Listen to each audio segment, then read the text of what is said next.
నమస్కారం. నేను కొత్తగా కథలు, తెలుగు కథలు, చిన్న చిన్న నీతి కథలు చదవడానికి ఒక యూట్యూబ్ ఛానల్ ఓపెన్ చేస్తున్నా.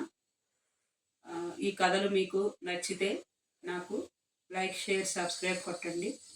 ఇలాగా ఈ కథల్ని మీరు ఎంకరేజ్ చేస్తే నేను ఇలా ఎన్నో కథలను మీకు వినిపించడానికి ఆసక్తిగా ఉంటుంది నాకు. నేను ఇప్పుడు మొదటిగా మీకు ఒక కథ వినిపించబోతున్నాను. అది కథ పేరు యుక్తి శక్తి. కథలోకి వెళదామా మరి? తాతయ్య వచ్చేసరికి టీవీ చూస్తున్నాడు చిన్న. యారా, నీకు రేపు పరీక్ష ఉంది కదా అని అడిగారు ఆయన. పుస్తకంలోని ప్రతిదీ చదవడం ఎందుకు తాతయ్య? ముఖ్యమైన పాఠాలు మాత్రమే నేర్చుకున్నాను. గత ఏడాది అలాగే పాస్ అయ్యాను అంటూ బదులిచ్చాడు చిన్న. కోతలు నేర్చిన వేటగాళ్లా ఉందిరా నీ సంగతి అన్నారు తాతయ్య. వేటగాడెవరు? ఆ కథేంటి? ఆసక్తిగా అడిగాడు చిన్న. చెప్తా విను అంటూ ఆ కథ చెప్పడం ప్రారంభించారు తాతయ్య. ఓ వేటగాడికి వేటలో నైపుణ్యం లేకపోయినా జంతువుల అరుపులన్నీ అరవడంలో మాత్రం నేర్పు ఉంది. ఆ నేర్పుతో జింకలుండే చోటకెళ్ళి జింకలా అరిచేవాడు. అది నిజమనుకుని మిగిలిన జింకలన్నీ వేటగాడు దాక్కున్న దగ్గరికి వచ్చేవి. అప్పుడు సులువుగా వాటిని వేటాడేవాడు. ప్రాణాలు కాపాడుకునేందుకు అదే యుక్తిని వాడేవాడు.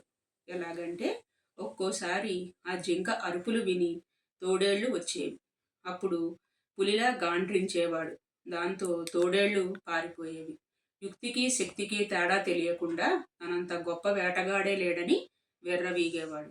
ఓ రోజు ఏమైందంటే, పొదలో దాక్కుని జింకలా అరిచేసరికి తోడేలు అటుగా వచ్చింది. దాన్ని చూసి భయంతో పులిలా గాండ్రించాడు. ఆ తోడేలు పారిపోయింది. కానీ మరో పులి అటుగా రాసాగింది. దాన్ని భయపెట్టేందుకు ఎలుగుబంటిలా అరిచాడు. అది విని పులి వెనక్కి వెళ్ళిపోయినా మరోవైపు నుంచి 2 ఎలుగుబంట్లు వచ్చాయి. వాటిని భయపెట్టడానికి ఎలా అరవాలో తెలియక వేటగాడికి పారిపోయేలోగా అతడి పైన దాడి చేశాయవి. నిజంగా వేటాడే శక్తే తనకుంటే ధైర్యంగా ఎదిరించేవాడు, కానీ తప్పించుకునేందుకు యుక్తులు పన్నేవాడు కాదంటూ కథ ముగించారు తాతయ్య. అదంతా శ్రద్ధగా విన్న చిన్న, ఇక నుంచి నేను కూడా యుక్తిని మాత్రమే కాకుండా శక్తిని నమ్ముకుంటా, పాఠాలన్నీ చదువుతా అనడంతో ప్రేమగా తనను దగ్గరికి తీసుకున్నారు తాతయ్య. ఇది ఒక చిన్న కథ.